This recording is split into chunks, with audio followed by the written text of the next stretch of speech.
Sir அவர்கிட்ட வந்து டோட்டலாகவே அவங்க பரம்பரையாகவே அப்படி தான் பேசுவாங்க. தாத்தா அப்பா, ஏன்னா அவங்க தாத்தாவுடைய கதையெல்லாம் நீங்கள் பார்த்தீங்கன்னா வச்சுக்கோங்களேன், ஸ்டோரியை பார்த்தீங்கன்னா பெண்களை இழிவுபடுத்துகிற மாதிரி பேசுகிறதுலையே அவர் ரொம்ப ரொம்ப தலைமை தாங்கி இருக்கிறவங்களே அவர் ஒருத்தர் தான். சரிங்களா, அந்த மாதிரி வேற யாரும் பேச மாட்டாங்க. அப்ப அந்த ஜீன்ல வந்தவர் அப்படிதான் பேசுவாரு. இப்ப எங்களுக்கு வந்து அவரை பத்தி பேசணும், இன்னும் எவ்வளவு வேணாலும் எங்களால பேச முடியும்.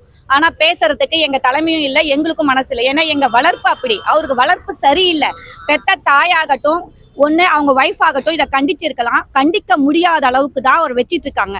கனிமொழி மேடம் எதுக்கு எடுத்தாலும் வருவாங்களே, இதுக்கு எதுவும் கண்டன ஆர்ப்பாட்டத்துக்கு அவங்க தான் கண்டனம் கொடுத்துருக்கணும், அவங்க தான் பேசணும்.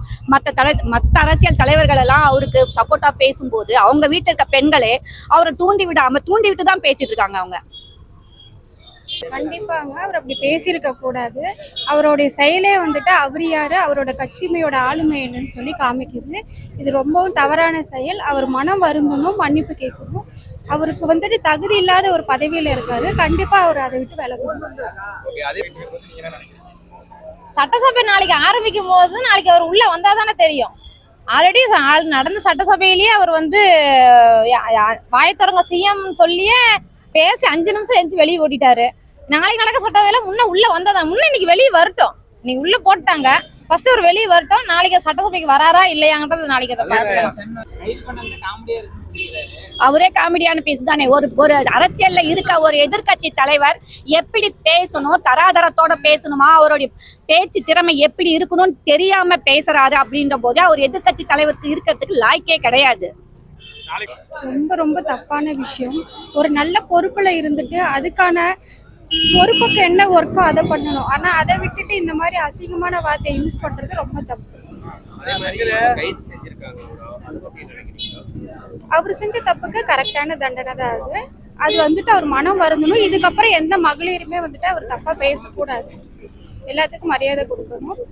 எந்த பாலினமா இருந்தாலும் சரி, அங்க அவர் தப்பா எதுவும் பேசக்கூடாது. அப்படி பேசும் பட்சத்தில் டிவிகே சார்பா மகளிர் அணியோட குரல் எப்பயுமே இருக்கும்.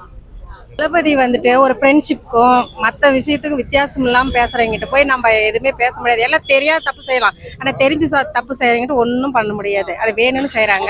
கண்டிப்பாக அந்த மாதிரி என்ன ப்ரூஃப் இருக்குது அங்கே நிரூபிச்சுக்காக சொல்லுங்க பார்க்கலாம். அந்த மாதிரி அவர் இது ஒரு நட்பு ரீதியாக தான் பழகிறார ஒழிய மற்றபடி பெருசாக அந்த அவர் மேலே குறை சொல்ல முடியாது. ஆனால் அது ரெண்டுக்கு வித்தியாசம் தெரியாதவங்க பேசுறது ஒன்றும் அவங்ககிட்ட சொல்லி புரிய வைக்க முடியாது. கண்டிப்பாக தளபதி வந்து எப்படின்னா மக்களுக்காக உண்மையாக மக்களை நேசிச்சு இறங்கி ஃபீல்டு ஒர்க் பண்றாரு. மக்கள் நலனுக்காகவே மட்டும் வந்திருக்காரு. அதனால அவரை வந்து என்ன வேணாலும் காயப்படுத்தலாம், ஆனால் அவர் ஒருபோதும் அதை உடஞ்சி பார்க்க மாட்டாரு. ஏன்னா அவங்க சொல்றதெல்லாம் உண்மை இல்லை. கண்டிப்பா அவர் வேலையை அவர் பார்த்துட்டு தான் இருப்பாரு. மக்களுக்காக இன்னும் நல்லா மேலும் மேலும் செஞ்சுட்டு தான் இருப்பாரு. மற்றபடி பேசுறவங்க பேசிக்கிட்டே இருக்கட்டும், நம்ம செயல் நம்ம செஞ்சுக்கிட்டே இருப்போம். இதுதான் என்னோட கருத்து. தளபதி எதுக்கும் உடஞ்சி போக மாட்டாரு. அவரோட ஃபேமிலியில தான் நாங்களும் நிற்கிறோம். கண்டிப்பா இங்க என்ன வேணாலும் பேசிட்டோம், தளபதிக்காக நாங்கள் நிற்கிறோம். மகளிர் என்னைக்குமே அவங்க சப்போர்ட் நாங்கள் இருக்கோம். நாளைக்கு சட்டசபையிலேயே ஓடிடுவாங்க, கவலைப்படாதீங்க. போன சட்டசபையிலேயே 5 நிமிஷம் வாய் திறங்க சிஎம் சார்னு சொன்னாரு.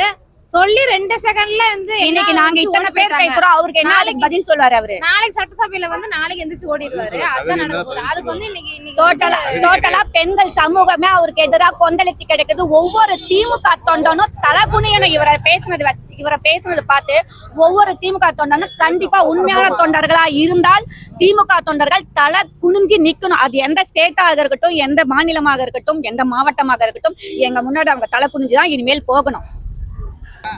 கைது பண்ண யார் தப்பு செஞ்சாலும் தண்டனை கொடுக்குறாங்கல்ல. தப்பு செஞ்சா தண்டனை அனுபவிச்சு தான் ஆகணும். யாரா இருந்தாலும் நானா இருந்தாலும் யாரா இருந்தாலும் தப்புக்கு தண்டனை செஞ்சுதான் ஆகணும். இதுல ஒன்றும் சொல்றது பெருசா இல்லை.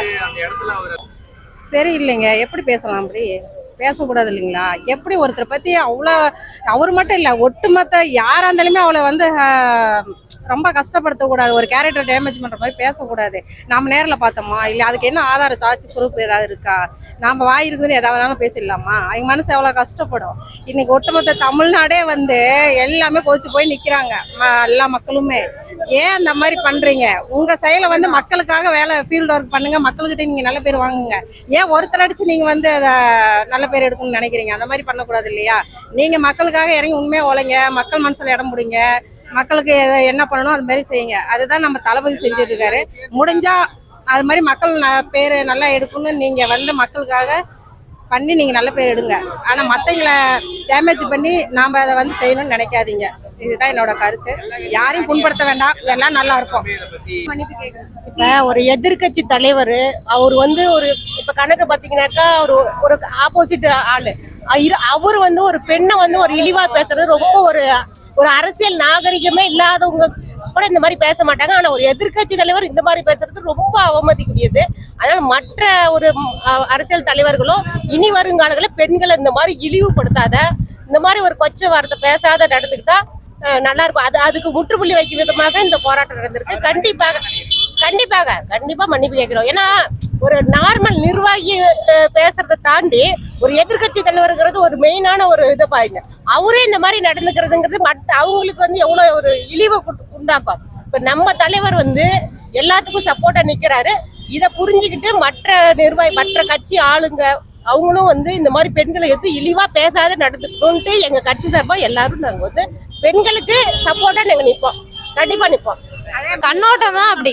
நம்ம பாக்குறத என்ன நம்ம பாக்குற இதுலதான் இருக்குது. அவங்க வந்து அப்பயிலிருந்தே ஒன்னா படம் கொடுக்குறவங்க, அவங்க வந்து ஃப்ரெண்ட்ஸ். அதை வந்து நம்ம பாக்குற கண்ணோட்டத்துல தான் இருக்குது. நீங்க தப்பா பார்த்தா அது தப்பா தான் தெரியும், நல்லதா பாத்தீங்கன்னா நல்லதா வந்து முடியும். ஏன்னா இது காவேரி மேலாண்மை பிரச்சனையில தான் இந்த விஷயத்தை பத்தி பேசணும். தண்ணியை பத்தி பேசணும்னா நீங்க தண்ணி வேலைன்னா நீங்க அதை பத்தி மட்டும் தான் பேசணும். நீங்க ஒரு பொண்ணை வச்சு நீங்க ஏன் பேசுறீங்க? இது தேவையில்லாத பேச்சு தானே. தண்ணி வேலைன்னா தண்ணி பத்தி பேசுங்க. ஏன் அவர் தண்ணி உள்ளன்னு சொன்னாரு, அந்த 5 நிமிஷத்துல உடனே வினாடிக்கு வந்து 3500 ஏன்னோ அளவுக்கு தண்ணி வருதுன்னு சொல்லிட்டாங்க. உடனே அடுத்த செகண்டே வந்து எங்க அண்ணன் வர வச்சுட்டாரு தண்ணிய. இப்ப எல்லாம் அவங்க எங்க போவாங்க? சீமான் தூண்ட வேலையா கூட சொல்லலாம் இது. ஏன்னா அவர் முந்தா நேத்து ஒரு மேடை போட்டு ஏறி பேசிட்டு இருந்தாரு. நேத்து இவங்க ஏறி பேசுறாங்க. 2 பேரும் கலந்து வச்சு கூட பேசிருக்கலாம். நான் ஒரு மீட்டிங் போடுறேன், நீ அடுத்த மீட்டிங் போடுப்பா அப்படின்னு சொல்லி 2 பேருமே பேசிருக்கலாம். அதான் பேசி வச்சுட்டு தான் பேசுறாங்க. நான் முன்னாடி மீட்டிங் போட்டுறேன்ப்பா, நீ அடுத்த நாள் மீட்டிங் போடுப்பா, பேசிக்கலாம் அப்படின்றாங்க. பயம். இவர் இனிமேல் எத்தனை காலம் போனாலும் இவர் தான் எங்க அண்ணன் தான் சிஎம். அதனால அவங்களுக்கு பயம், எங்கடா அடுத்து நம்ம வர முடியாம போயிடுவோம் அப்படிங்கிற பயம். இவங்க அப்பா வந்து குளத்துல தோத்தாரு, இவர் வந்து சேக்கப்பாத்துல ஜெயிச்சிட்டாரு. அந்த ஒரு இது கூட இல்லாம அவர் இருக்காரு. இப்ப அவர் வந்து இளைஞரில இருந்தாரு, அடுத்து வந்து துணை முதலமைச்சரா இருந்தாரு, உதயநிதி சொல்றேன். அதுக்கு அடுத்து எதிர்கட்சி தலைவரா இருக்காரு. இப்ப அந்த பேரும் அவருக்கு போயிடுச்சு, அதையும் காப்பாத்திக்க முடியல. எதிர்கட்சி தலைவர்ன்ற பேரை கூட அவரால் வந்து காப்பாத்திக்க முடியல. நம்ம தமிழ்நாட்டு பண்பாடு எல்லா நாகரிக ஒழுக்கமும் உங்களுக்கு எல்லாமே தெரியும். அந்த பண்பாட்டை நம்ம கரெக்டாக அதை மெயின்டைன் பண்ணோம். மகளிர் அணிகளை கண்டிப்பாக கேவலப்படுத்தாதீங்க. அவங்க எவ்வளோ கஷ்டத்தை அனுபவிச்சுட்டுலாம் வெளியில் வந்து பேஸ் பண்ணுறாங்க. எல்லாம் ஒட்டுமொத்த மக்கள் நல்லா இருக்குன்னு தான் எல்லாம் போராடுறோம். யாரும் இதில் எதிரி இல்லை, யாரும் பகை இல்லை. எல்லாமே ஒரு நண்பர்களாக எல்லாம் ஒத்துமையாக இருந்து போனோமா இன்னும் நாடு நல்லா செழிப்பாக இருக்கும். அதுதான் நம்மளோட ஆசை. நன்றிங்க. உள்ளே வெளியே வர வேணா, உள்ளே வச்சிருங்க, அதுதான் நாங்க சொல்லுவோம். சார் ஒரே ஒரு விஷயம், அதாவது எங்க முதலமைச்சர் ஒரு முதலமைச்சரா கூட பார்க்காம வந்து பொண்ணை வச்சு தப்பா பேசிருக்காங்க. அதனால வெளியே விடாதீங்க, உள்ளே வச்சிருங்க, அதுவே போதும் எங்களுக்கு. அவங்களோட வழக்கு சரியில்லை. அவங்க வந்து பேசும்போது நம்ம வீட்லயும் இருக்காங்க அப்படின்னு நினைச்சு பேசிருக்கணும். மற்ற பெண்கள் மாதிரிதான் நம்ம வீட்லயும் இருக்காங்க, நம்ம வந்து மற்ற பெண்களை பேசுறதுக்கும் அவங்களுக்கும் அதுதான் அப்படின்னு அவங்களுக்கு தெரிஞ்சிருக்கும். சரி, அவங்களும் மகளிர் தான், அவங்களுக்கும் புரியணும். அவங்க எல்லாத்துக்குமே லேடிஸ்க்கு எல்லாத்துக்குமே யாருமே பேசக்கூடாது. அவங்க வந்து அவங்க மகளிர் வந்து மைண்ட்ல இருந்தா இன்னொரு பொண்ணை வச்சு தப்பா பேசிருக்கே மாட்டாங்க. அவங்க டிஎம்கேல வந்து மகளிர் இருக்காங்க, அத வச்சு அவங்க நினைச்சிருந்தாங்களா பேசக்கூடாதுன்றது அவங்களுக்கு தெரியும். ஒரு செகண்ட் அவங்க வீட்டுல இருக்கவங்க நினைச்சிருந்தா எந்த ஒரு லேடிஸுமே பேச மாட்டாங்க. லேடிஸ்க்கு இருக்கிறாங்க. திமுகவுல இனிமே மகளிர் அணி இருக்கிறது சந்தேகம். சப்போர்ட் வந்து உண்மையாலுமே எல்லாத்துக்கும் தேவை. ஏன்னா ஒரு விஷயத்த நல்ல விதமா கொண்டு போகிறதும் நீங்க தான், ஒரு விஷயத்த வேற மாதிரி அதனால உங்களுக்கு உண்மையாலுமே நன்றி சொல்லிக்கிறேன். உண்மையாலுமே நன்றி. ஒரு நல்ல விஷயத்துக்கு நீங்க சப்போர்ட் பண்ணும்போது உண்மைக்கு உண்மையாலுமே வந்து நாங்க சப்போர்ட் பண்ணுவோம். கண்டிப்பா சப்போர்ட் பண்ணுவோம்.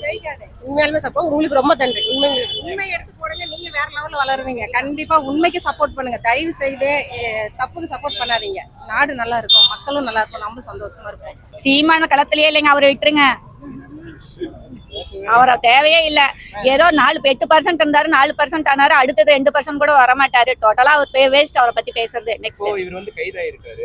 அதை பத்தி என்ன நினைக்கிறீங்க? கண்டிப்பா அவருக்கு தண்டனை தரணுங்க. பெண்களா, அதாவது வந்து நடிகையாகட்டும் இல்ல ஒரு சக பெண்ணா இருக்கட்டும், எல்லாருமே சேர்ந்து வந்து அவருக்கு தண்டனை கொடுக்கணுன்றதை நாங்க ரொம்ப ரொம்ப விருப்பப்படுறோம். இப்படியே போச்சு அப்படின்னா பெண்களுக்கு சுத்தமா மரியாதையும் இருக்காது, பாதுகாப்பும் இருக்காது. ஏன் அவங்களுடைய அரசியல்ல வந்து அவங்களுடைய பீரியட்ல வந்து பாத்தீங்கன்னா பெண்களுக்கு பாதுகாப்பு இல்லைன்னா தலைவர்களே இந்த மாதிரி கொச்சைப்படுத்தி பெண்களை பேசும்போது அப்படிதான் இருக்கும்.